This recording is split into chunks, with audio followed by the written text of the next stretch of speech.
Eu acho que a gente já pode fazer a abertura, né? Queria dizer em nome da PUC, é uma honra estar participando desse evento da editora PUC, completando 20 anos, né, Felipe? Felipe, momento de muita comemoração, com conteúdo muito bacana que foi preparado nesse encontro para vocês. Queria passar agora a palavra para o Felipe. A gente está gravando esse evento para disponibilizar para vocês no segundo momento. Tá bom? Felipe. Bom, boa tarde a todos. É um prazer, mais uma vez, estar aqui numa parceria com o ECOA, nesse contexto dos nossos 20 anos, nos 20 anos da editora PUC, receber mais um autor nosso, com dois convidados extremamente especiais para compor essa mesa, né, essa mesa virtual com o Leonardo. Bom, primeiro vou fazer a apresentação, então, das pessoas que vão estar aqui conosco, né? Primeiro é o nosso decano do Centro de Ciências de Teologia e Ciências Humanas da PUC-Rio, professor Júlio Diniz, que é também membro do nosso conselho gestor da editora. Junto com ele, nós temos o nosso autor, que é o Leonardo Villaforte, autor de Escrever Sem Escrever, livro que já teve menção honrosa, e muito nos honrou em entrar no nosso catálogo, e a professora Vera Folém de Figueiredo, que é professora do Departamento de Comunicação e também de Letras da PUC-Rio, foi orientadora no mestrado do Leonardo, mestrado esse que deu origem, né, dissertação essa que deu origem ao livro que o Leonardo publicou conosco, né?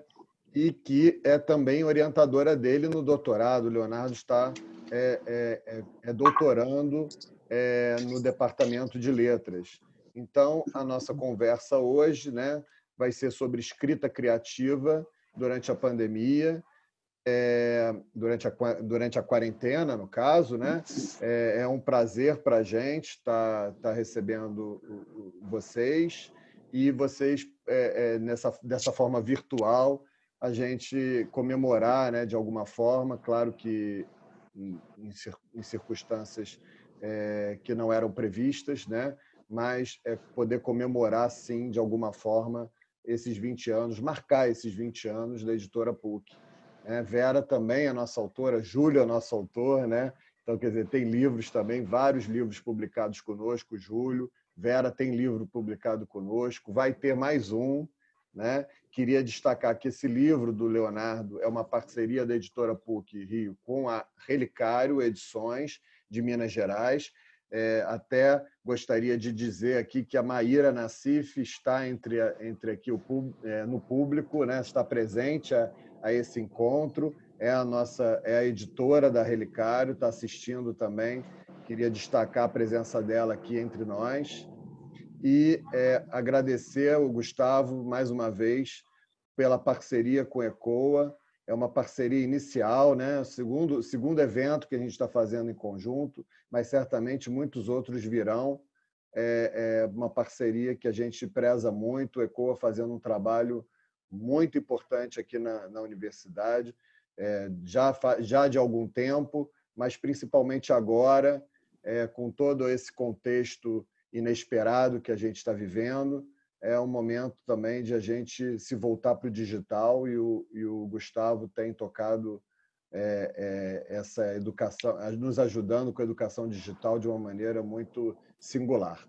Bom, queria passar para o professor Júlio Diniz, que muito nos honra com a presença dele. Queria agradecer, sei que ele é uma pessoa muito ocupada, né, com toda a parte administrativa, né, como dirigente da universidade, mas queria agradecer demais a parceria que o decanato do CTCH tem feito com a editora ao longo dos últimos tempos, não só assim, apoiando as publicações, mas também desenvolvendo projetos em conjunto.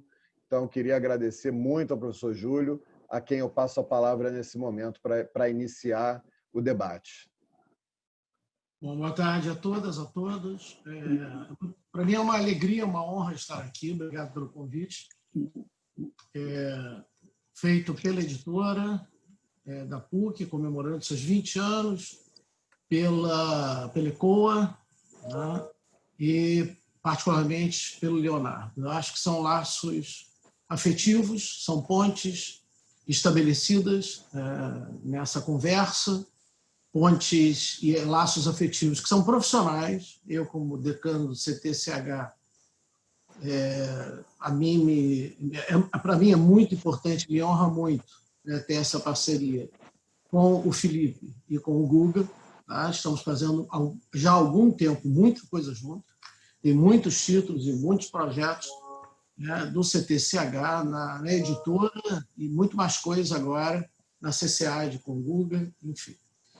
São laços profissionais, obviamente são laços afetivos também, e agora tem outros laços, né, tão fortes e importantes quanto os profissionais afetivos com o Felipe e o Guga, que são com o Leonardo, né, querido ex-aluno, tá, querido amigo, parceiro. Participamos de alguns projetos juntos, né, um em especial do Ali Salomão, na Escola Parque, na saudosa Escola Parque, Biblioteca Parque, perdão, na saudosa Biblioteca Parque, tá?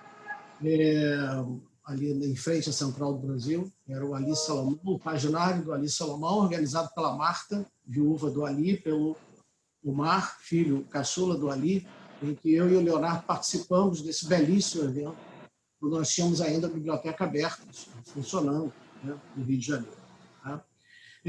E um livro que é absolutamente precioso, eu utilizo esse livro nos meus cursos, né, com os meus orientandos, e quando posso, recomendo a leitura do Escrever Sem Escrever para todos, não só que se interessam à literatura, mas principalmente para aqueles que têm interesse pelos procedimentos contemporâneos de criação, seja no campo da literatura, das escritas, seja no campo das artes visuais, seja no campo das sonoridades, enfim. Eu acho que o livro do Leonardo é um livro que atinge direto o coração das textualidades, das corporeidades, tá, das sonoridades e das imagens de uma maneira geral.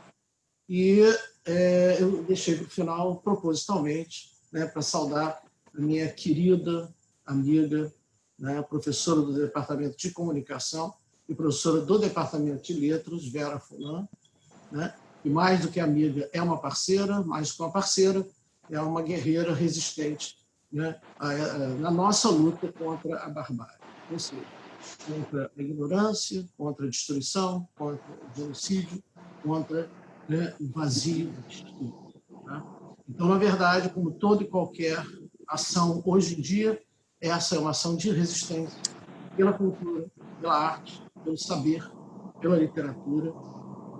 E nós somos mais fortes, venceremos, disso eu não tenho a mínima dúvida. Então, um agradecimento a todos. Eu realmente não vou aqui detalhar o que o CTCH tem feito, tá? O que vamos fazer ainda, mesmo em tempos de pandemia, né? Mas eu acho que o mais importante aqui é o Leonardo, né, tocar a bola. Nós temos a possibilidade dessa conversa, tá? Que eu acho que vai ser muito importante, não só para nós que estamos aqui, que Vera com certeza há de concordar comigo, aprendemos muito com o Leonardo o tempo inteiro. Né? Leonardo é aquele que nos revela o quanto ignorantes nós somos para determinados temas, o quanto precisamos ainda ler e aprender. Né? Enfim, essa é a função do professor, essa é a função do educador, principalmente. Tá? E eu acho que esse é o ponto principal, a nossa conversa de um tema tão importante e tão atual. Tá? E é isso. Tá? Obrigado a todos e volto aí ao São Felipe, ao Guga ou o próprio Leonardo a palavra. Leonardo, poderia começar então falando um pouquinho, né, sobre o livro, sobre a pesquisa, enfim, sobre essas relações que o Júlio tão bem colocou, que fazem parte desse universo acadêmico, universo da PUC-Rio, que ele se insere, né, no contexto de mestrado e doutorado. Sim, sim. Boa tarde a todos. Agradeço já as palavras do Júlio, grande mestre que eu encontrei logo no primeiro semestre do mestrado na PUC e que deu um impulso muito bom ali no início, quando a gente está entrando com um projeto no mestrado. E é importante você se sentir acolhido, sentir que seu tema reverbera. E agradeço o convite do ECOA, o convite da editora PUC. Parabéns pelos 20 anos, né, completos agora. E deixa eu fazer uma pergunta técnica. A minha imagem está na vertical, Felipe? Tá em função do celular, Léo. Não se preocupa não, mas vai ficar bem. Tá bom, estava na dúvida se estava deitada ou de pé. Tá em pé. Certo. Isso, em pé. Tá certo. Então, é bom estar aqui com todos vocês. Agradeço a presença da Vera também, minha querida mentora aí no mestrado e agora no doutorado também, onde encontrei também muito acolhimento para a pesquisa e muitas contribuições para o tema que eu trouxe. E quando você entra no mestrado, né, como é que foi a minha entrada na PUC, na verdade, que eu venho de uma graduação na FRJ em psicologia. Então, eu mudei de universidade e mudei de campo também. E aí você encontra pessoas que fizeram graduação naquele campo, na letras, ou pessoas que fizeram graduação na PUC. E é importante você sentir que você está se comunicando com os projetos dessas pessoas, né, e com os professores. E o meu projeto, quando chegou na PUC, quando eu formulei esse projeto, né, ele é um projeto que dialoga com muitas áreas diferentes, como o próprio Júlio falou aí, área de música, área da arte, área das imagens. Então, era um projeto que ele poderia... Eu falava de remix, né? Remix na literatura era um termo que poucas pessoas pensavam aliado à literatura, ou quando pensavam era um tipo de obra como aquelas assim, Machado de Assis misturado com o universo dos zumbis. E não era exatamente disso que eu estava querendo falar, como quem conhece a pesquisa, quem conhece o livro sabe que não é sobre isso. Então, era uma pesquisa que ela poderia ser desvalorizada pelos links que eu estava querendo fazer. E a PUC foi um lugar que acolheu assim, a pesquisa de braços abertos. E eu trazia um início de bibliografia que ainda não era utilizado nas universidades aqui sim, quase no Brasil, porque eu trazia muita coisa de fora, né, dessa ideia de uncreative writing, unoriginal genius. E aí, nas aulas do Júlio e na aula da Vera, esses dois lugares se tornaram lugares onde eu vi que esse assunto tinha ali, era contextualizado, porque os dois, né, Júlio e Vera, sempre partiram muito da cultura brasileira, né, o Júlio com seus estudos de música, de antropofagia, a Vera também com os estudos do audiovisual, do cinema nacional e de contracultura. Então, eu encontrei nos dois um caldo e uma amizade e um afeto para dar mais substância, né? Mais consistência para as coisas que eu estava querendo pesquisar e sobre as quais eu estava querendo falar. Felipe, se eu estiver falando muito, você me interrompe. Eu sei que a gente tem os nossos horários. Passa para a Vera quando você quiser, que a Vera pode continuar falando um pouquinho, né? Vera, se você quiser comentar alguma coisa já inicialmente sobre a pesquisa do Leonardo. Não, deixa o Leonardo seguir mais um pouquinho e depois Tá bom. deixa ele configurar um pouco mais só o que é o trabalho dele, e aí eu dou o segmento. Pode ser, Felipe? Claro. Uhum. Certo. Então, a minha pesquisa, né, que se tornou o livro Escrever Sem Escrever, Literatura e Apropriação no Século XXI, eu acho que lá no início ela já tinha esse nome, Escrever Sem Escrever, e o subtítulo era um pouco diferente. Eu cheguei na PUC com essas leituras do Kenneth Goldsmith, da Marjorie Perloff, e como eu estava dizendo, né, encontrei, por exemplo, no Júlio estudos sobre o Ali Salomão, que se comunica muito diretamente com essa pesquisa, o Ali, seu remix século XX, que levou ao paginário que a gente elaborou junto lá para a biblioteca, e na Vera os estudos de mídia, estudos sobre Eduardo Coutinho, que tem procedimentos parecidos com o que eu estou falando no livro. Mas o livro, bom, ele se centra na ideia de uma escrita contemporânea que participa, que compartilha de procedimentos mais aplicados nas artes e na música, e, a partir desse compartilhamento de procedimentos, propõe uma nova maneira de enxergar não só a escrita como a leitura. E a maneira de enxergar a leitura é o leitor como um coautor.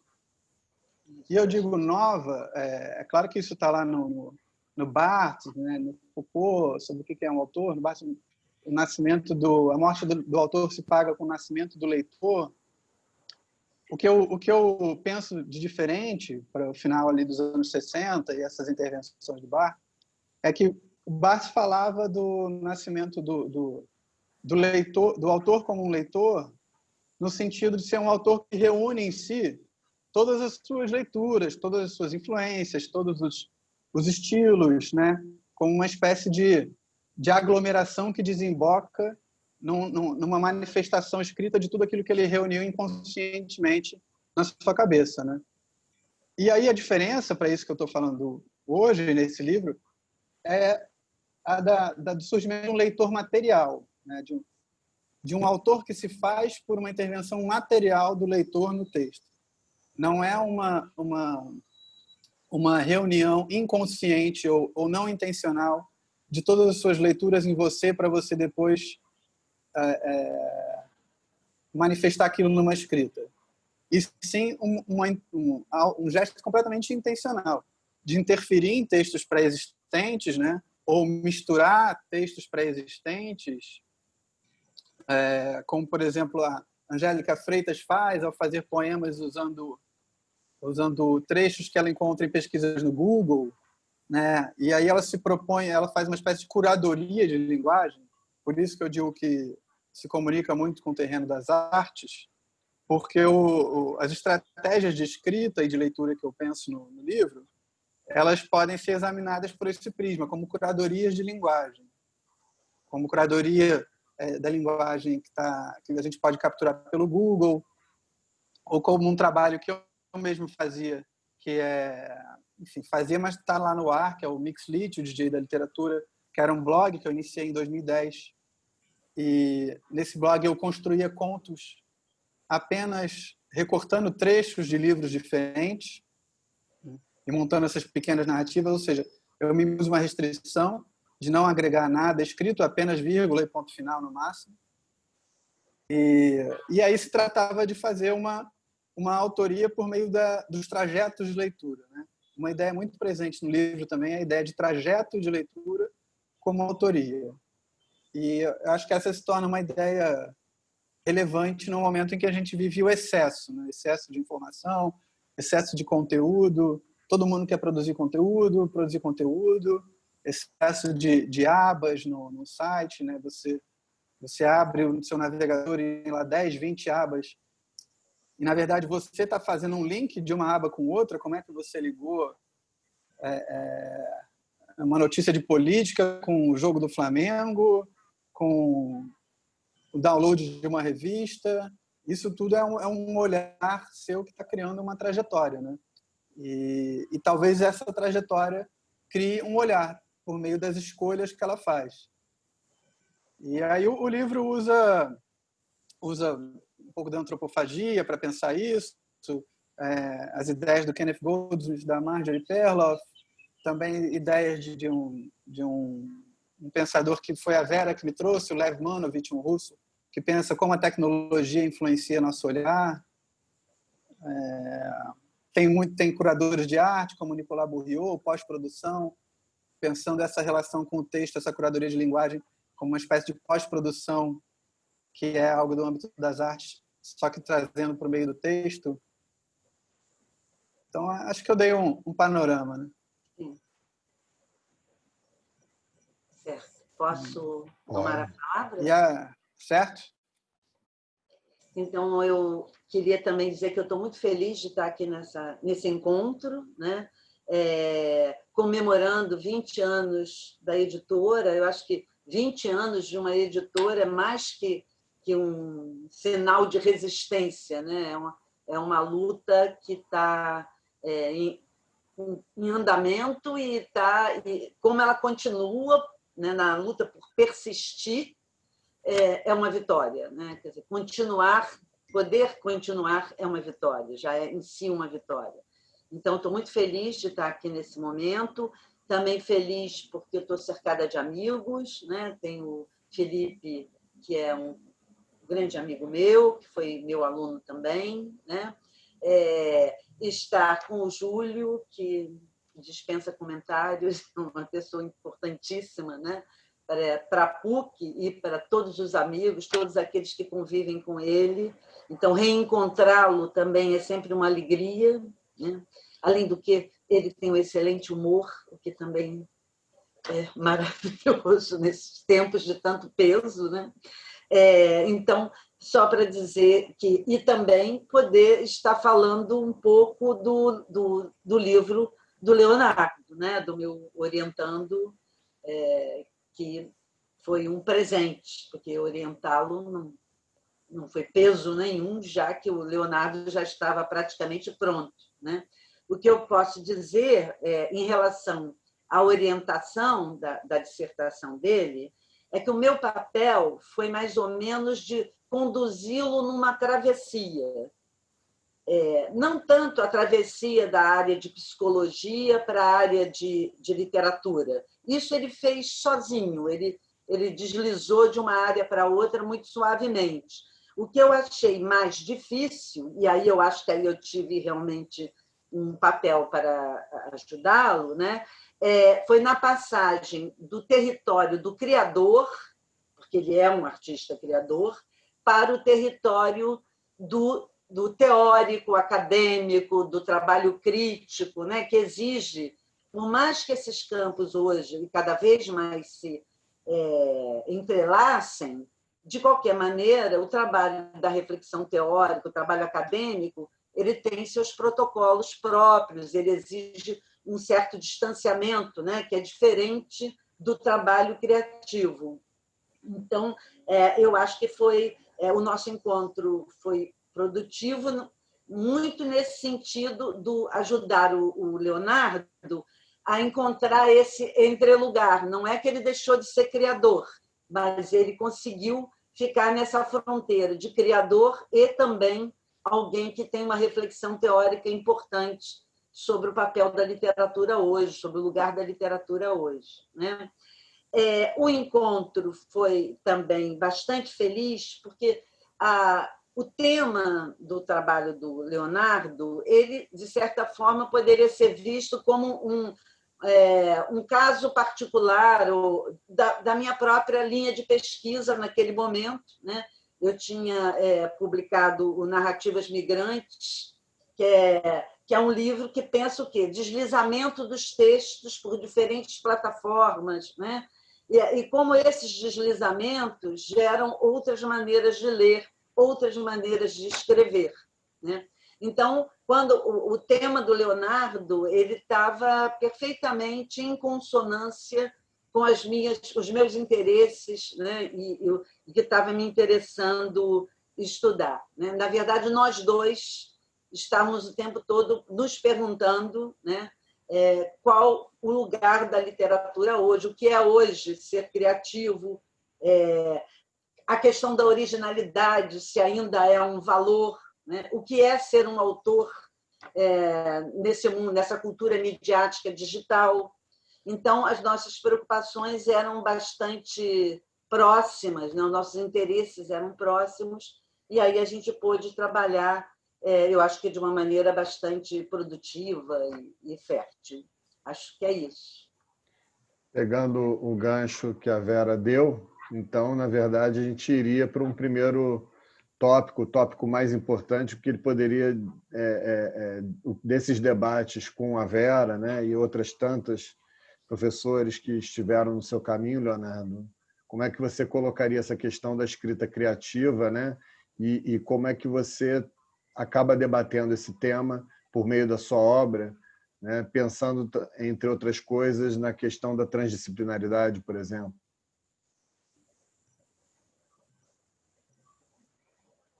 O áudio está fechado, Leonardo, se puder abrir.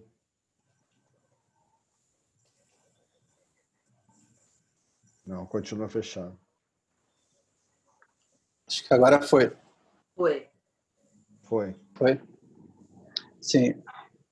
Boa questão. Agradeço a gentileza da Vera também. Sempre muito gentil comigo. E isso que a Vera falou foi importantíssimo. Me toca nessa questão da transdisciplinaridade da escrita criativa, porque, como a Vera falou, eu cheguei com uma experiência que era essa experiência do blog também, que é um trabalho criativo ali de criação de pequenas narrativas. E aí, como transformar aquilo numa pesquisa, né? E o próprio livro dela que ela mencionou, Narrativas Migrantes, foi uma espécie de... Teve um lugar no meu altar, assim, de onde que uma pesquisa deve chegar e pode chegar. Recomendo esse livro para todo mundo. E várias pessoas que eu encontro por aí falam que já leram e tal. Todo mundo adora esse livro. Pois bem, então, eu tinha uma experiência de criador, como a Vera falou, de escritor, fazia muitas oficinas de escrita criativa, né? Escrevia contos, além do trabalho lá no blog. E aí, quando eu me deparei com esses pensadores das universidades americanas, né? Um da Pensilvânia e a Marjorie Bella de Stanford, o que me atraiu muito foi perceber como eles estavam levando a sério isso que no Brasil sempre se praticou, né? Mas como a gente também a gente faz as coisas de uma maneira quase sempre levando para a ironia ou para o humor, e em alguns momentos não era levado tão a sério. Uma pessoa que também me empurrou para fazer essa pesquisa no mestrado foi a Cristiane Costa, da ECO, da FRJ, que ela também tem uns trabalhos nessa direção, tem tanto teóricos quanto criativos, tem um romance Sujeito Oculto que vai nessa direção. E ela me falou, Léo, isso dá uma pesquisa acadêmica. E foi a primeira pessoa a me chamar para dar uma oficina, um curso sobre isso. E vou dar um olá para a Maíra também. Maíra está aí, não tinha dado um olá para ela. Querida editora lá da Relicária. Tem feito um trabalho belíssimo. Pois então, a escrita criativa, a escrita não criativa, né? No final das contas, o não criativo acaba por se tornar uma estratégia do criativo também, né? Assim, essa é uma espécie de conclusão a que eu chego lá no final do livro. E falando de transdisciplinaridade, né? Eu sempre tentei conjugar essas disciplinas todas, as artes, as letras, o cinema, a música. Sempre pensei muito por aí. A minha própria escolha de pesquisa ela partiu de um procedimento, né, que é o procedimento da apropriação. E a apropriação ela não é algo exclusivo de um campo. A apropriação é um gesto compartilhado por quase todas as artes. Então, por isso que eu fui pegando teóricos e pensadores de muitas áreas. Agora, tem gente que diz que a transdisciplinaridade ela é uma espécie de utopia que a gente tem que ter no horizonte para tentar chegar lá, mas que ela não se realiza, né? Porque a transdisciplinaridade ela está assentada na divisão em disciplinas. Então, diferente tem a multidisciplinaridade, né? Que é você pegar vários pontos de vista para uma coisa, um multi. Tem o inter, que é você atravessar as disciplinas com uma coisa. E tem o trans, que é você juntar várias fontes e fazer aquilo ser uma coisa só, né? Uma coisa unificada. Então, a gente nunca sabe se a gente atingiu essa coisa unificada ou não. Mas temos que manter isso em vista, né? Esse cruzamento.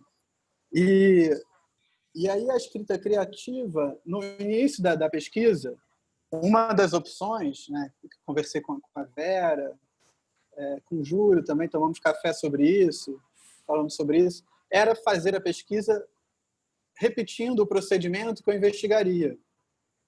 Porque essa é uma maneira também de produzir conhecimento, né?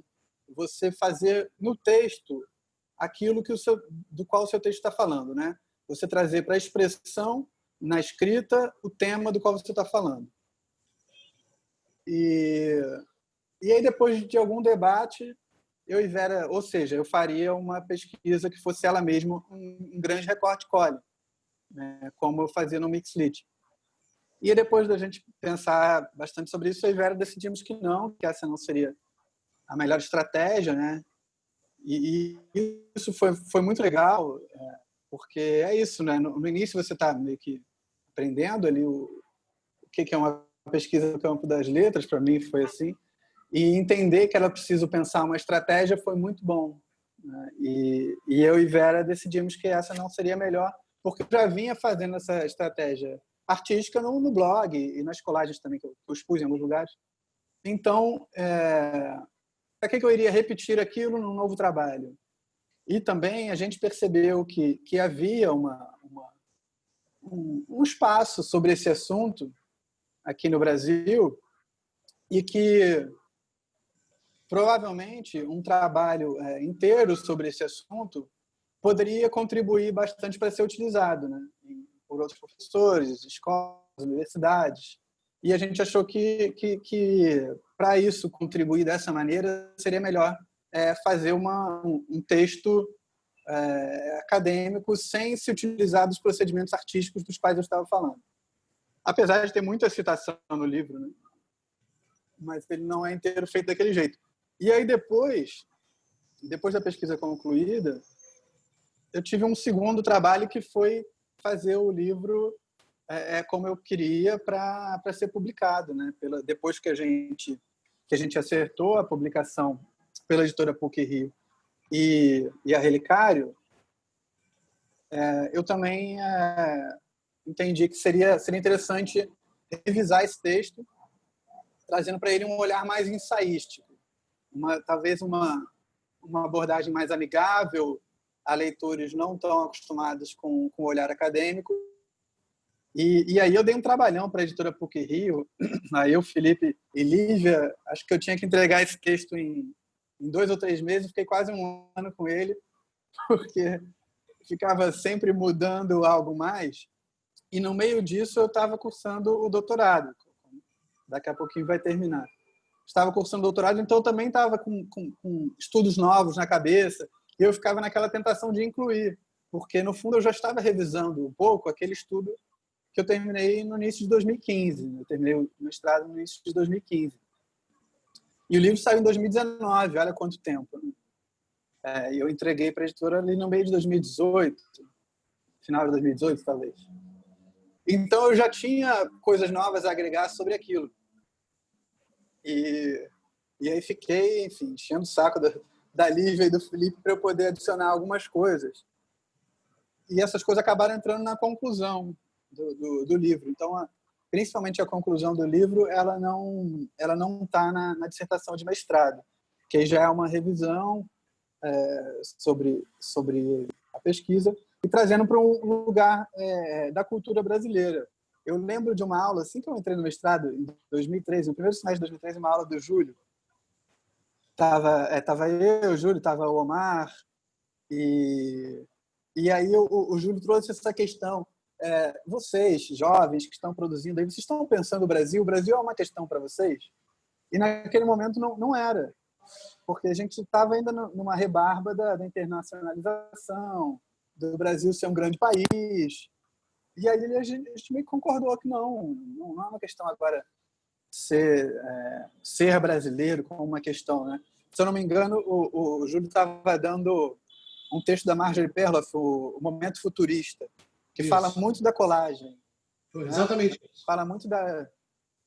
Fala muito da colagem como o procedimento mais marcante do século XX, com aquilo que mudou a arte do século XX. E eu utilizei bastante isso na minha pesquisa.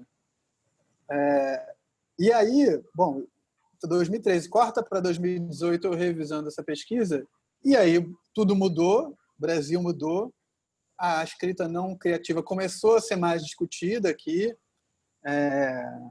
Ano passado foi o primeiro ano que teve um simpósio inteiro na Abralic sobre esse tema.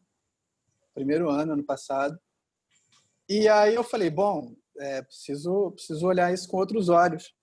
E aí a conclusão, ela insere bastante esse olhar de o que significa isso no Brasil. porque a abordagem de alguns artistas americanos ela é bem exclusivista, né? É daquela coisa de uma vanguarda, assim, de superar, né? De superar um movimento e iniciar outro. Então, agora o que vale é a apropriação, é a chamada escrita conceitual, onde o que vale é a ideia mais do que uma narrativa, uma leitura de fruição. E aqui no Brasil a coisa exclusivista não faz sentido, né? Porque a gente é múltiplo, a gente é ruína, é circular, a coisa volta. E tudo que vem a gente usa como alimento e não como origem de algo, né? Então a minha conclusão, essa minha revisão da pesquisa, ela passou muito por esse olhar. E aí a questão da escrita criativa, escrita não criativa, quando eu entrei no mestrado eu vi algumas pessoas propondo como projetos escrita criativa, por exemplo, escrever um romance ou escrever um livro de poemas. E eu pensei em fazer isso também, mas aí, como eu disse, eu debati com Vera e a gente achou que não era a melhor estratégia para o meu tema, para esse tema da pesquisa. Mas eu acho que como a transdisciplinaridade ela acaba vendo em muitas áreas o papel de produtor de conhecimento, ou seja, a gente olha para a poesia como produtor de conhecimento, a gente olha para a ficção como produtor de conhecimento, e a teoria também é produtora de conhecimento. Então, aí a gente chega num lugar delicado que para mim não está bem resolvido na minha cabeça. Mas a escrita criativa também é produtor de conhecimento. Aí começa, por exemplo, na PUC do Rio Grande do Sul tem curso de escrita criativa. E aí entra o problema de como lidar com os critérios, né, para avaliar um projeto artístico, mas se a gente diz que o artístico também produz conhecimento, como é que fica essa questão? Então, a transdisciplinaridade acho que acaba levando para essas complexidades. Não sei como é que o Júlio e a Vera veem isso. Posso falar? Pode falar? Pode. Tá. Não, é só lembrar, acrescentando ao que o Leonardo falou, a gente está imerso numa cultura eletrônica, né? Quer dizer, o computador ele é uma espécie de meta-meio. As coisas convergem para ele, são transcritas, né, no código digital. Aí você tem a imagem vai para o computador, o texto vai para o computador, as coisas vão convergindo, né, para aquele meta-meio. E aí essa tecnologia, essa possibilidade acentua essa coisa dos deslizamentos, dos deslocamentos, facilita essa maneira de proceder, né, a pé na arte. Por outro lado, o computador, a web é um grande arquivo e está lá, né, o arquivo está lá à sua disposição. Então, você tem a facilidade de pegar os fragmentos ali, os dados no arquivo, juntar, reordenar, né, recompor a partir daqueles dados que estão ali oferecidos para você. Então, tudo isso, todo esse quadro, né, leva a um enfraquecimento das abordagens fechadas, disciplinares, porque se você tem tanto deslocamento, né, o que acontece é que você é levado a buscar outras disciplinas, além daquela da onde você partiu, né? Outras fontes, outras formas de abordagem, né? As coisas não são cada vez menos fixas, cada vez ocupam menos lugares fixos, né? Então, isso é um estímulo, um provocador desse olhar transdisciplinar ou multidisciplinar, né? Os objetos nos desafiam a ter esse olhar além das fronteiras das disciplinas, né? Eu acho que essa questão da tecnologia aí é bastante importante, né? Toda essa valorização hoje que você tem do arquivo, né? De uma cultura de arquivo, de uma lógica de arquivo. O arquivo deixou de ser sinônimo de arquivo morto, de lugar onde não há vida, onde você só tem um engavetamento, um armazenamento, e passou a ser, ao contrário, lugar que você visita para criar, reordenar, né? Então, essas coisas todas eu acho que têm muito a ver com o olhar que o Leonardo também dirigiu para os textos, né? Ele próprio, um grande montador, né? No paginário, também aquele que vai lá no arquivo e faz dos textos canônicos fragmentos, né? Para compor um grande quadro. Então, é isso, só para reforçar o que ele tinha dito, trazendo um pouquinho dessa contribuição da tecnologia digital. Júlio. Bom, eu queria só retomar alguns pontos, tá? Que eu acho que são muito importantes nisso que o Leonardo colocou, da trajetória dele, que tem a ver com a trajetória de uma reinvenção, uma reformulação do programa de pós-graduação do Departamento de Letras há 10 anos, um pouquinho mais. A Vera é testemunha partícipe da história. Que quando eu era diretor naquele momento, tá? Um dos meus projetos, o projeto do grupo gestor naquele momento em letras, era separar o programa de letras, que é um programa enorme, enfim, que juntava estudos da linguagem com literatura, em 2 programas. Um, Estudos da Linguagem, que é um programa vitorioso, tá aí, o outro, Programa Literatura, Cultura e Contemporaneidade. A ideia deu super certo, são 2 programas robustos que nós temos. Muita gente participou dessa luta, porque foi uma luta, uma resistência muito grande, Vera há de lembrar disso. Tá? E aqui eu queria registrar principalmente o trabalho da professora Ana Paula Kiefer, tá? Que era a coordenadora do programa de pós-graduação, que batalhou em todas as instâncias na universidade fora dela, né, para a gente conseguir criar 2 programas, separar os 2 programas, um programa em 2 programas. E o Leonardo tem a ver com essa história. Eu estou fazendo um exercício meio arqueológico agora, tá, que eu acho que é importante, coisa do arquivo que o Vera se refere, como arquivo vivo, né, e que inúmeras dissertações, inúmeras teses, inúmeros projetos de pesquisa, tanto do corpo discente quanto docente, foram gestados a partir dessa ideia de questionamento da centralidade da literatura, no sentido não só do livro em si, né, isso vai ao encontro do que Vera coloca, né, dos novos suportes, em particular suportes digitais, né, o do trabalho do Leonardo como artista. E isso tem a ver também com a ideia de um certo lugar a ser questionado da literatura como uma centralidade para pensar e principalmente para inventar o Brasil. Tá? Não é à toa que, além da literatura, eu trabalho com a música, além da literatura, a Vera trabalha, né, com a cultura midiática, em particular com o audiovisual. Tá?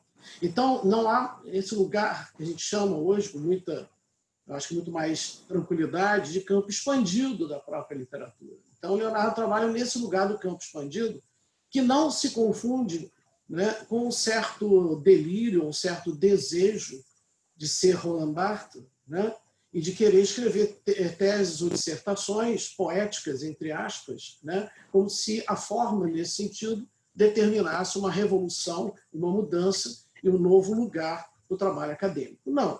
Né? Leonardo fez um trabalho, em princípio, convencional, né? E o convencional tem uma potência enorme, porque não é pejorativo, muito pelo contrário, e fez um trabalho brilhante. Tá? Eu acho que esse era o caminho mesmo.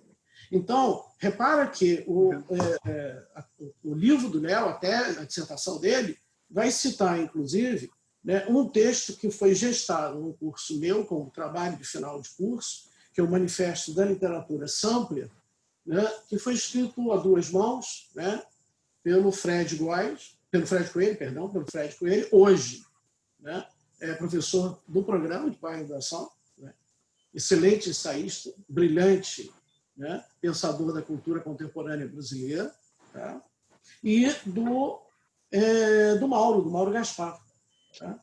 E já nesse texto, né, que o Leonardo utiliza, o texto do Fred Coelho e o texto, né, do Mauro Gaspar, a literatura sampler já está questionando exatamente toda essa ideia que está ligada ao mashup, que está ligado ao remix, que está ligado, como ele falou, à pós-produção, Quer dizer, como não só entender a literatura fora do seu lugar tradicional do livro, não que tenha abandonado o livro, mas o livro é um dos lugares da literatura, o livro, a materialidade, o livro escrito, impresso, tá? Como também onde essa literatura está, por onde anda essa escrita, no cinema, nas artes visuais, nas artes plásticas, no teatro, na música popular, etc, etc, etc. Então, é muito importante que esse lugar acabou sendo um lugar extremamente fértil, né? Mauro, sob orientação do Caueri, que depois trabalhou, né, muito bem com determinados elementos, né, que saíram dessa reflexão, desse produto. Eu acho que foi a primeira monografia de final de curso em que foi escrito por 2 pessoas, né, e não por uma pessoa só. A ideia de monografia, tinham 2 autores em relação a isso, e era totalmente possível, porque é um trabalho em rede, um trabalho em dupla, né, um trabalho como tem que ser, exatamente como tem que ser. E aí houve uma série, eu não vou aqui me alongar muito, uma série de debates sobre essa questão que eu vou colocar para vocês, que me incomoda, claro, né? Me incomoda no sentido do incômodo mesmo, do afeto, do deslocado, me fazer pensar que é a escrita criativa, né? A gente está trabalhando exatamente, toda escrita é criativa nesse sentido, qualquer que seja a escrita, né? Nós estamos trabalhando com e o Leonardo trabalha muito bem, com novos campos de atuação dessa escrita, com novas maneiras dessa escrita se relacionar, né, com outras redes, com outros espaços da arte e outros espaços da cultura. Tá? Então, eu acho que hoje, eu diria, e pegando uma expressão que é muito, muito utilizada por uma nova geração de doutores deste programa, Adriana Maciel, né, o Daniel Castanheira, tá? A Lia Duarte, etc., são escritas performáticas, né? Na verdade, o Leonardo trabalha com a performatização da escrita. E isso tem a ver com... E aí é um ponto de encontro entre a atividade intelectual crítica do doutorando, do pesquisador, do ensaísta, com a ação, né, pública, política, estética, artística, né, do Leonardo. Então, que sempre, quando eu cruzava, descendo ou subindo a minha rua, em Laranjeiras, General Glicério, tinha lá ao lado da farmácia o paginário do Léo, né? Depois a gente se encontra nesse projeto do Ali, da Biblioteca Parque, e depois também na Flip, eu estava com a Adriana Calcanhoto fazendo as cartas do Mário de Andrade, se não me engano, e o Léo tinha também um trabalho, não sei se do Sesc, não me lembro mais, que era o paginário também. Então, esse lugar é um lugar de confluência, isso é um lugar de potência. Em outras palavras, a literatura e a escrita está saindo de um certo espaço canonizado, de um espaço sacralizado, né, que eu, Vera, né, e Guga, Felipe, o próprio Léo, o Luiz, todos nós respeitamos muito, que é um espaço de liberdade, que é um espaço, né, democrático, que é a universidade, mas isso tinha que sair da universidade, tinha que romper muros. Tá? Então, o Leonardo faz essa reflexão crítica, né, circular pelas paredes, pelos muros, né? Como em maio de 68, né, os muros têm a palavra. Né? Enfim, são as inscrições, são essas releituras, são, né, essa prática, na verdade, que também, diria eu, vem de uma reflexão, né, de ex-mestres, que ex no sentido de foram nossos professores, né, são ainda, né, nossos queridos mestres, meu, né, e da Vera, que trabalharam exatamente com estas questões. Em particular, né, sem deixar de se preocupar em citar todos, mas em particular com um que é Silviano Santiago. Quer dizer, é esse lugar que Silviano pensava, o entre-lugar, né, como é que se faz literatura na América Latina, o entre-lugar da literatura latino-americana, né, a própria ideia do Martesiano dos textos legíveis e dos textos escrevíveis. Na verdade, o Léo trabalha com os textos que são escrevíveis, que são os textos que são o tempo inteiro recriados, né, para uma instância autoral, que é a instância do leitor, né, na verdade, que é uma instância presente, não o corpo físico daquele leitor, né, que tem a ver com a experiência histórica, que muito interessa, né, a mim e a Vera, porque quando resolvemos abandonar a história, né, politicamente nos arrebentamos, não aprendemos com ela, né, caímos na ideia de que só as identidades, as microidentidades ou as identidades minoritárias dariam conta do debate, quando, na verdade, elas são fundamentais, mas tem que pensar também a prática política como um todo, como uma partilha, né, como um lugar do todo, do comum, enfim. Então, eu acho que não só o Leonardo é uma dessas vozes, é aquilo que o Foucault diz, né, na conferência inaugural dele, né, sobre a ordem do discurso. Quer dizer, a voz dele ali é a continuação de outras vozes. O Leonardo é a continuação, né, de um projeto coral, vamos chamar assim. Tá? Ou seja, de um projeto de vários, com a originalidade e a contribuição dele. E, ao mesmo tempo, tem essa potência de levar a literatura, a escrita, né, a esses lugares, esses atos, essas ações performáticas que ultrapassam os muros da universidade, do livro, da reflexão crítica, e passa a ser fundamental como esse lugar público, esse lugar político, esse lugar de discussão, né, da própria vida. Tá? Esse é que é o lugar. De você estar andando na rua e subindo a General Glicério e olha à esquerda e vê exatamente, né, alguma coisa que nem é preciso que tenha um roteiro para as pessoas entenderem o que está ali. A questão não é essa. A questão é esse espanto, esse susto, esse lugar privilegiado que a arte tem, que a inteligência tem, né, de tirar as pessoas da mesmice, da banalidade, do vazio, do silêncio existencial. Excelente, hein? Olha, que eu estou imaginando esses textos recém-falados, né, por Vera e Júlio como orelhas desse livro.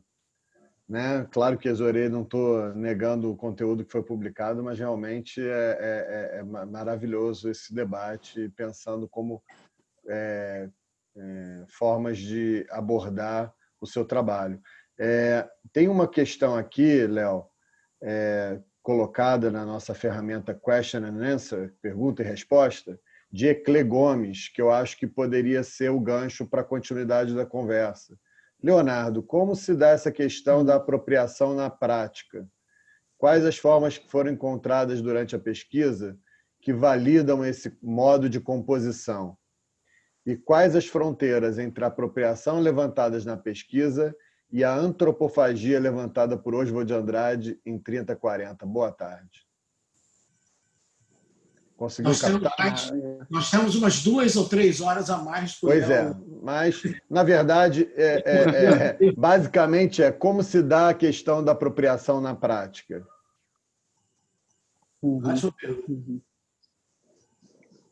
Ótima pergunta, ótima pergunta. Boa tarde, Eclé. Boa tarde, boa noite.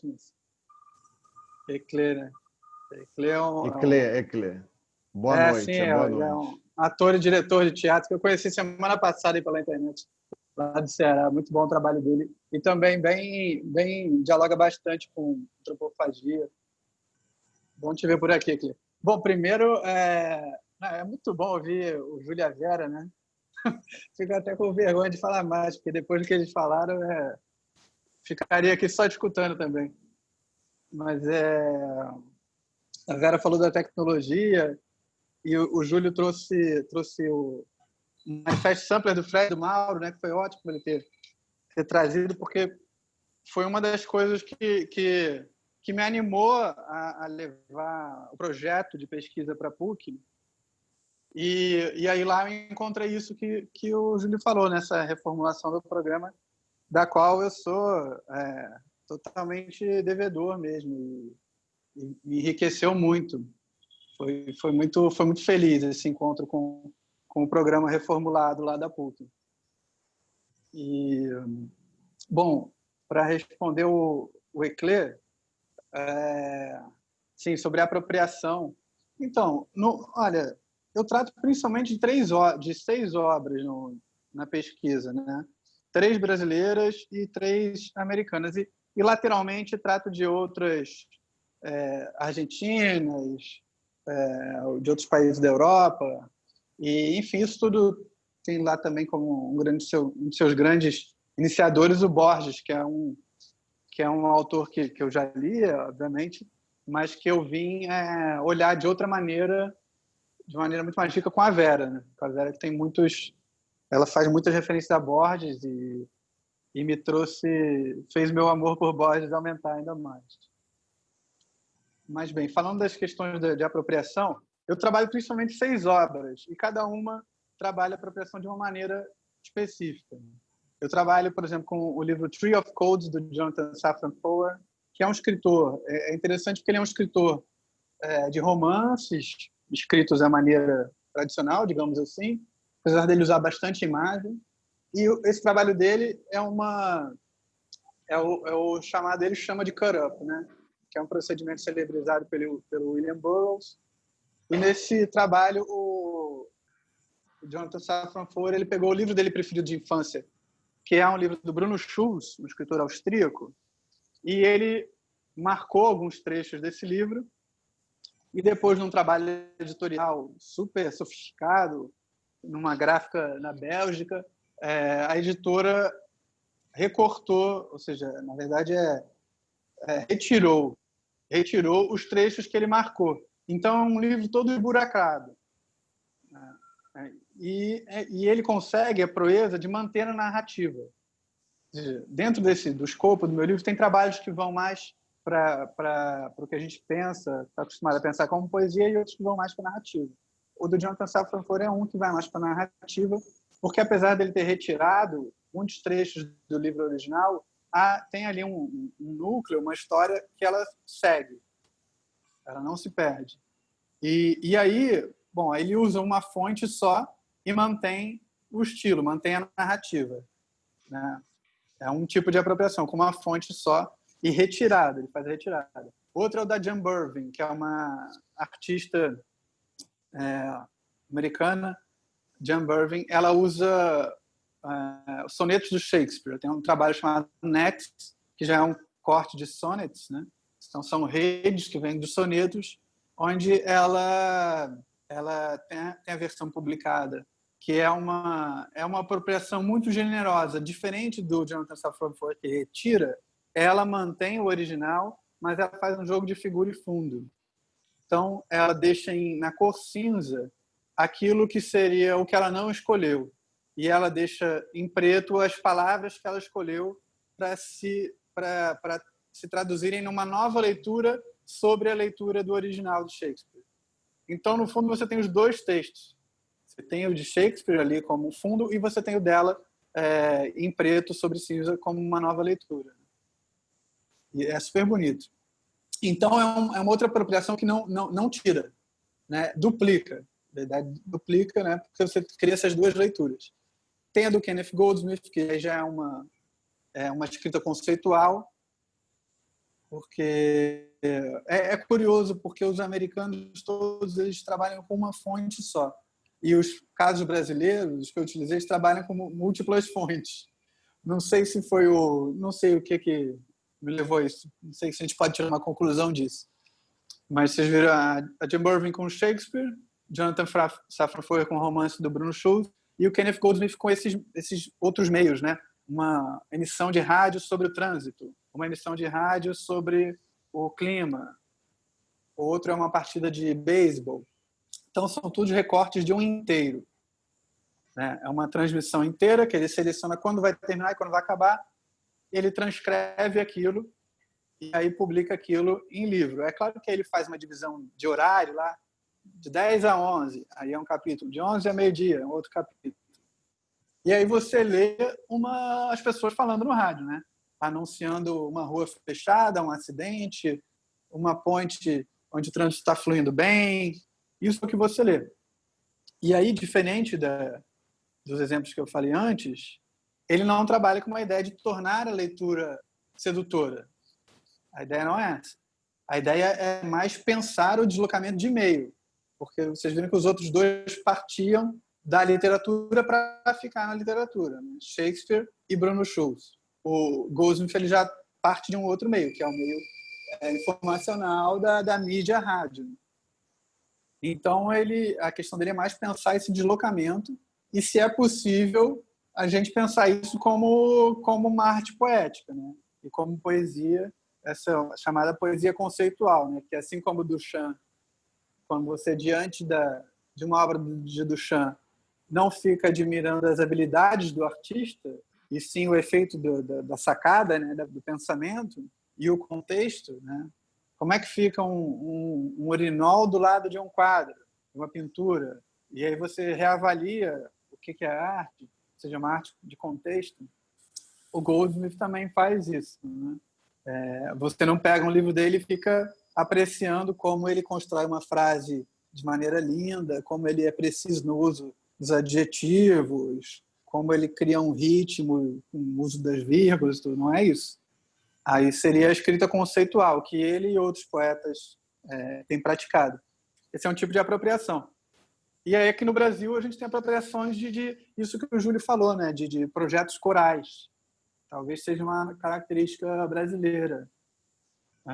Na Verônica Stiger, com O Delírio de Damasco, que é um livro feito de reunião de frases que ela ouviu por aí, né? Seja na rua de desconhecidos, ou seja numa ceia de Natal com a família, coisas assim. E aí tem temáticas, né? Fome, né? Comida, violência e sexo. São 3 temáticas. E aí tem frases absurdas lá, né? Tem frases absurdas.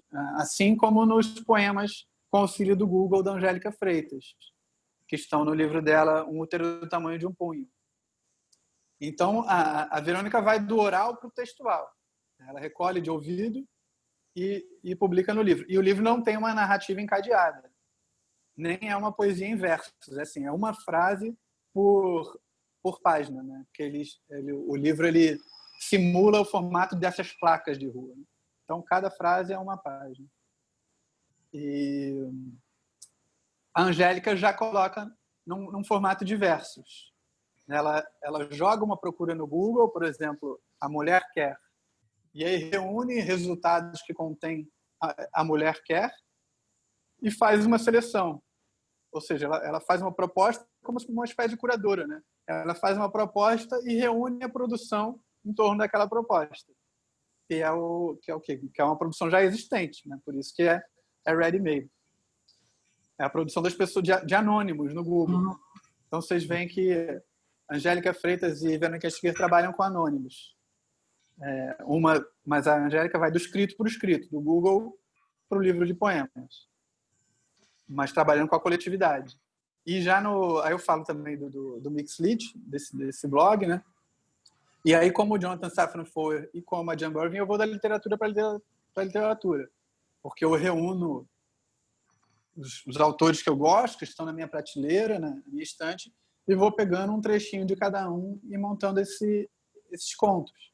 E é diferente da Angélica, que se propõe a organizar poeticamente, eu me proponho a organizar narrativamente. Meu objetivo era fazer com que aqueles textos pudessem ser lidos como contos e que fosse imperceptível a cola entre um trecho e outro, né? Que alguém pudesse ser ludibriado a pensar que aquilo foi um conto escrito sem o procedimento da montagem. E já é bem diferente também da Verônica Stiger. Ou seja, eu parto dos livros e não fui para os livros, porque isso não foi publicado em livros, isso foi para blog, né? Foi para site na internet. Então, às vezes, as pessoas estão buscando por um autor X e caem no meu blog porque tem lá, esse trecho foi tirado de Walt Whitman, esse trecho foi tirado de J.K. Rowling. E aí também a ideia é da utilidade, né? Isso também está no paginário, de caminhar da lógica do sentido para a lógica da utilidade. Na verdade, está mais no paginário do que no Mixlit, porque no Mixlit eu organizava o sentido narrativo, enquanto que no paginário o sentido narrativo não está feito a priori, né? Essa ideia que o Júlio falou do visitante, do passante, né? Encontrar aquilo numa esquina e ele mesmo ter que organizar aquela experiência para ele, se ele quiser organizar, né? Não tem bula, não tem regra. Então, são esses modos de apropriação, assim, basicamente, que eu estudei, me valendo dessas ideias de pós-produção, do Nicolas Bourriot, das ideias de um escrever com, de um escritor-leitor, que também está lá no Barthes, da escrita não criativa, que, no fundo, esse nome ele vem mais por motivos institucionais, de ter um nome para diferenciar, porque as aulas de escrita criativa se tornaram uma tradição na universidade nos Estados Unidos, né? Tem oficinas, aulas sobre isso. Então, era preciso arranjar um nome para diferenciar daquilo. E aí foi o nome pela negativa, né? O não criativo. Mas agora, na minha pesquisa de doutorado, eu tenho estudado estratégias que juntam as duas coisas, a escrita original com a escrita não original, que aí é algo que tem uma tradição grande, né? Que está, inclusive, lá na antropofagia de Oswald e tal. Mas enquanto Oswald falava de uma atualização da experiência brasileira em relação ao mundo, os modos de apropriação, como eu penso eles hoje, não são uma atualização brasileira em relação ao mundo, e sim uma atualização da forma de leitura com aquilo que a Vera falou, que é a tecnologia, né? Porque um procedimento simples como copiar e colar mudou toda a nossa relação com a escrita e com a leitura. Ou a abertura de abas, né? Como o Pierre Levy falou lá no Cyberia, esqueci o título do livro dele agora. Enfim, ele fala sobre os hiperlinks, né? Isso muda a experiência de leitura. Então, não é a atualização de um país em relação a uma cultura homogênica europeia, mas sim uma atualização de todo um modo de leitura e de escrita com a tecnologia. E é por isso que isso não está, assim como a antropofagia era um movimento brasileiro, é claro que no livro aí eu trago o meu olhar brasileiro.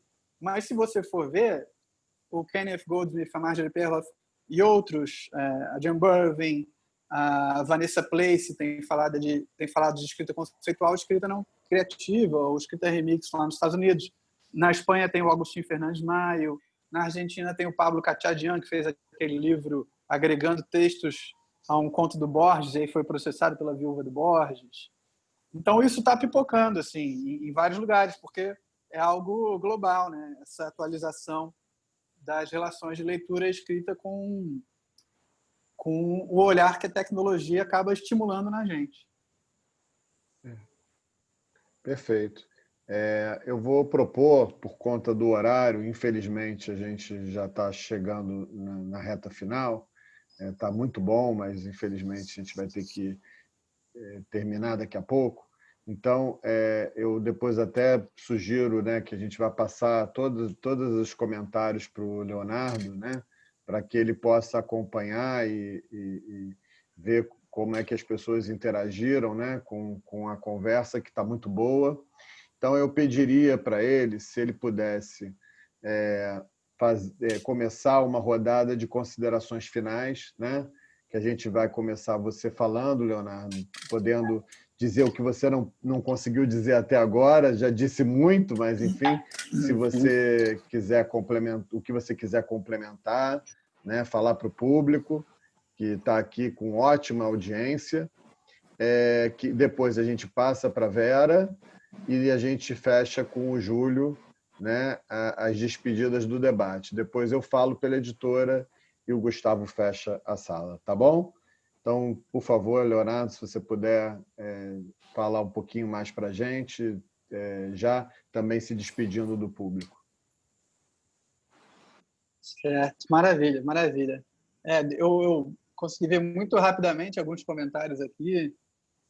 Tem o Marcelo, professor de engenharia do Rio Grande do Norte, dizendo que esse encontro está alimentando convicções que ele, enfim, está trazendo mais convicção a algumas intuições dele. Legal ouvir isso. Leonardo, Léo, você me desculpe interromper. É porque, além de engenheiro, ele é cidadão. Essa é a diferença. Ele não é só engenheiro. Por isso que o comentário dele é muito melhor que engenheiro, ele é cidadão. Muito bom. Pois é, né? E ainda tem esse lugar, né, da pesquisa, o lugar da universidade, que a gente tem que reafirmar, precisa reafirmar nesse momento. Então é bom ouvir um comentário assim, porque os compartilhamentos, né, você vê que coisas que a gente faz aqui ressoam e outros que outros fazem ressonam na gente, essa é a natureza da coisa. Com com o rigor necessário para a gente construir algo rico. Então, assim, para terminar, estava lá no nossa ideia sobre o que falar e eu esqueci. E aí, aproveitando a pergunta do Febrário de Oliveira, né? A apropriação é necessariamente assumida para a pessoa que escreve? Bom, necessariamente não. Mas aí, no livro eu falo sobre essa diferença entre cópia, plágio e imitação, né? A cópia, ela é basicamente assim, eu tenho uma cópia do livro da Vera. E a Vera tem uma cópia do livro dela na casa dela. Porque a cópia é um exemplar de algo, né? É como você tem... Fulano vendeu não sei quantas cópias do disco tal. São cópias. Eu tenho 2 cópias do livro da Vera. Um autografado. Eu também tenho autografado. Ou seja, já são cópias diferentes, né? Cópias com outro estatuto. Mas, enfim, isso é uma cópia. Você copiar é você fazer algo, um produto igual. Você imitar é você tentar fazer de um jeito que alguém já fez. Por exemplo, eu vou escrever imitando o Graciliano Ramos. Então, eu vou ser seco, eu vou ser preciso, porque eu vou imitar o estilo de Graciliano Ramos. Mas eu nunca vou me passar por Graciliano Ramos, mesmo imitando eles, né? Quantas bandas a gente vê e essa banda imita outra, mas é aquela, não é a outra. E aí o plágio já seria... aí sim, você tenta se fazer passar por algo que não foi gerado por você. O plágio é a cópia sem se declarar que é uma cópia. Você copia algo e fala que é seu e aquilo passa, né? Aí você está plagiando. Mas aí há uma diferença e aí por isso que a questão da transdisciplinaridade também é complexa, porque há uma diferença entre fazer isso artisticamente, fazer isso numa pesquisa, fazer isso em âmbito acadêmico. São posições muito diferentes. E mesmo fazendo isso artisticamente, sempre é mais interessante, eu vejo, né, você pensar isso como um gesto, e não como uma fuga de algo que você não conseguiu fazer, mas como um gesto com alguma proposição. Se você for copiar sem proposição, aí para que copiar também, né? Aí passa a ser só uma fuga de algo que não deu tempo de fazer, você não conseguiu fazer, ou tal. Então tem essa diferença básica entre as coisas. Bom, então agradeço o convite do Felipe, da editora PUC, do ECOA. Agradeço o Gustavo pela assessoria aqui também, pela presença. E a presença da Maíra, também editora da Relicário. Parabéns para a editora PUC pelos 20 anos. Obrigado, Felipe e a Lívia. Não sei se a Lívia está aí ouvindo também por aguentarem o processo todo do livro. Pode citar a Lívia que ela está ouvindo. Que bom, Lívia. A Lívia foi muito importante também no processo de edição do livro, do texto. Bom, eu ficaria aqui ouvindo o Júlio e a Vera muito tempo também. Foi muito bom vê-los com a pandemia e tal, né? A gente não consegue ir na universidade, então fazia um tempo que eu não via os dois. E fiquei com saudade de ter aula com os dois agora. De a gente se encontrar para conversar. Então, obrigado ao Júlio, obrigado à Vera por esse encontro, e saibam os dois que sempre acrescentaram muito aos meus olhares e às minhas pesquisas.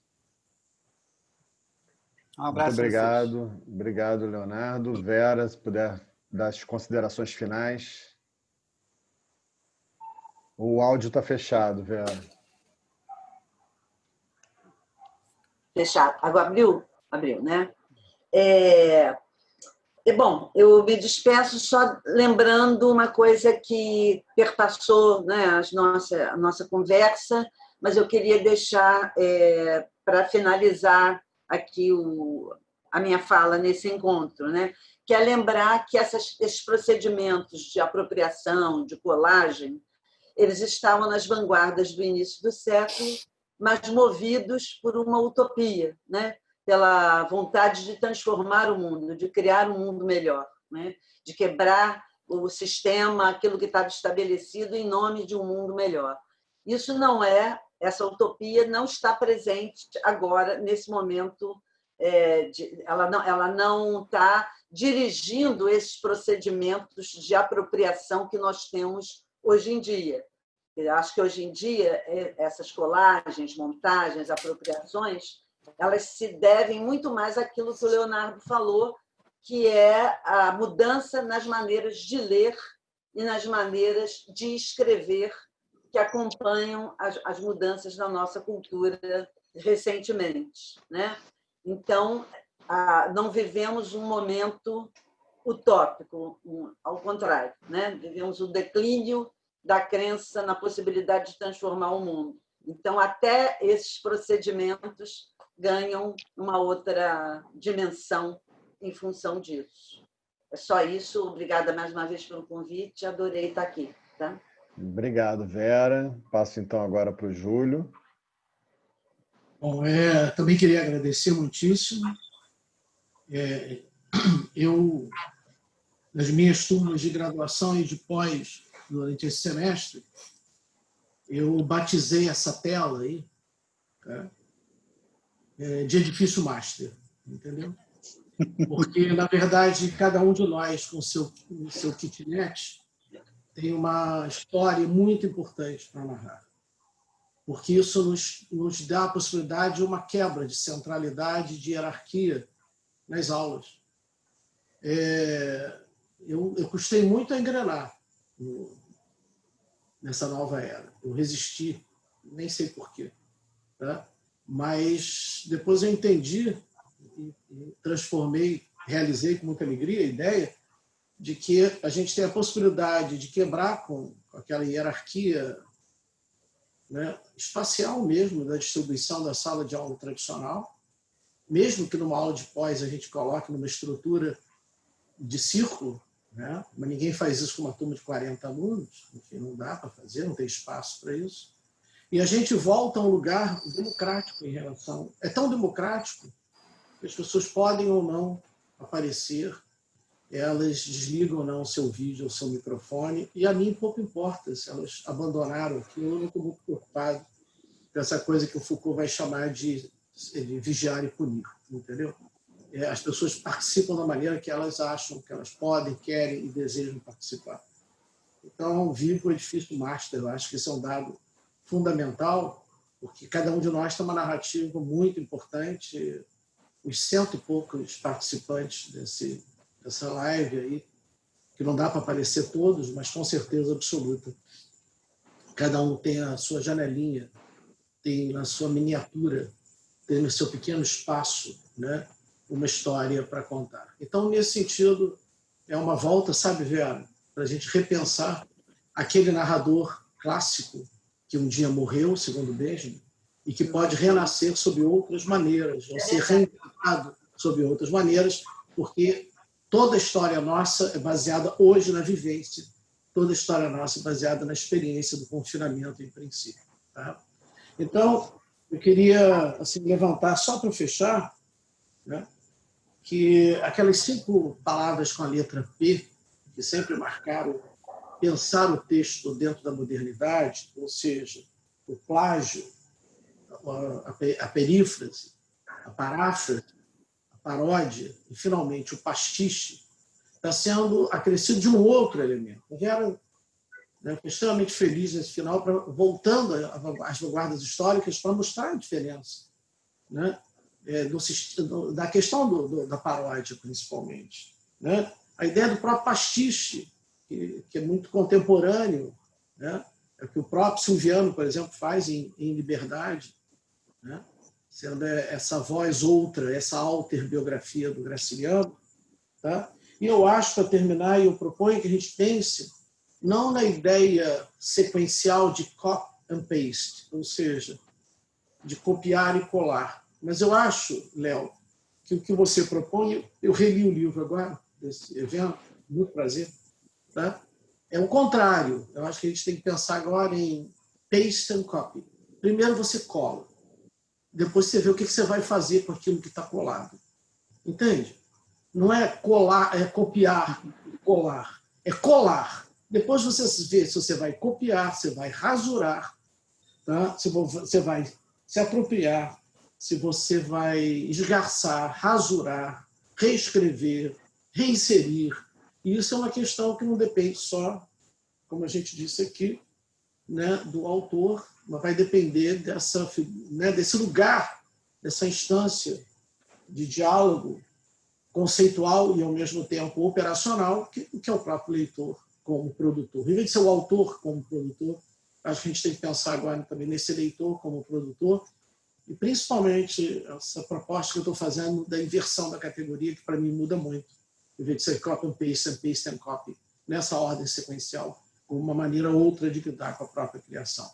Vida longa essas lives, né? Vida longa a nós todos aqui, e lembrando que plágio, a gente sabe muito bem, é uma característica de alguns postulantes a ser ministro da educação. Né? Então, há uma diferença muito clara entre ralar para ter um lápis muito deficiente e outro para fabricar um lápis.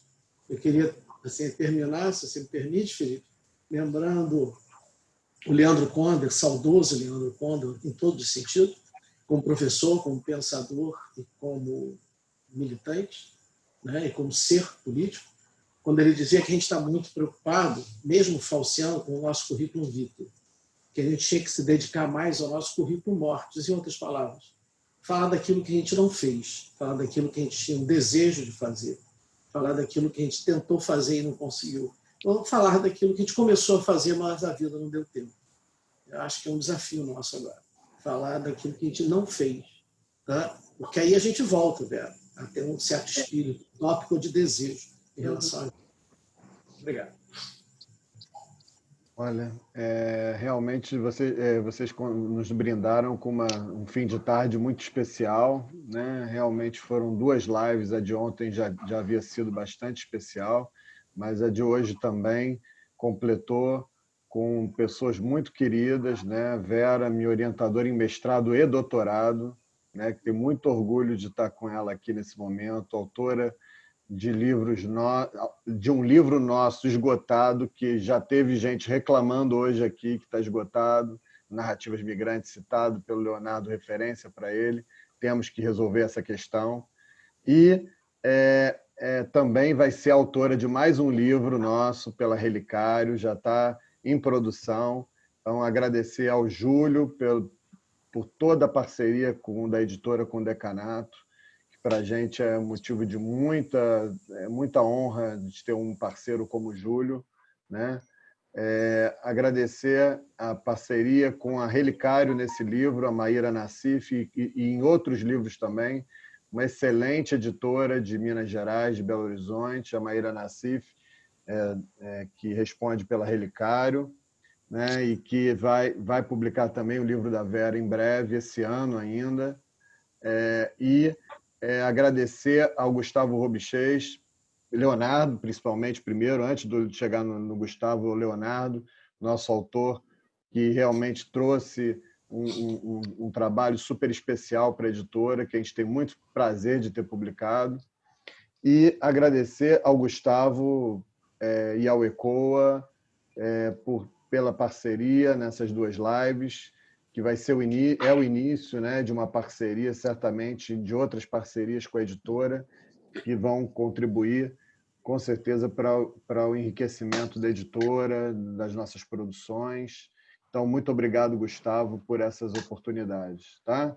Obrigado a todos que assistiram. Realmente, como o Júlio disse, foram mais de 100 pessoas assistindo a live, né? E agora agradecer aí ao Gustavo, deixo a palavra com ele. Obrigado a todos. Só para fazer um fechamento, Felipe, felicidade hoje de estar nessa 2ª edição desse movimento, eu acho, da editora PUC em estar provocando diálogo, provocando encontros, né? Eu acho que 2 dias muito felizes e um dia que termina com 2 provocações, tanto da Vera, uma palestra muito bacana, Léo, parabéns, mas uma provocação da Vera e um brinde do Júlio a um convite para que esses encontros eles aconteçam com mais recorrência. as duas falas, tanto de Vera quanto de Júlio, provocam uma série de debates e uma série de reflexões que eu acho que a gente tem que intensificar. E mostrar que a PUC é muito mais do que só sala de aula, né, Júlio? Eu acho que esses são esses pensamentos, são esses diálogos, são essas relações, né? E que a gente possa, na realidade, estreitar cada vez as nossas relações com os alunos, com os ex-alunos, com os futuros alunos, e, enfim, todos somos uma só PUC. Eu acho que essa que é a horizontalidade que o Júlio comentou, é um ponto de destaque no dia de hoje. E a gente promete, é o compromisso meu e do Felipe, que a gente anuncie aí novas rodadas, novos eventos, novas iniciativas, e que a gente fortaleça a editora PUC em mais 20 anos, mais 40 anos, mais quantos anos vierem pela frente. Tá bom? Então, boa noite a todos. Um prazer estar aqui com vocês.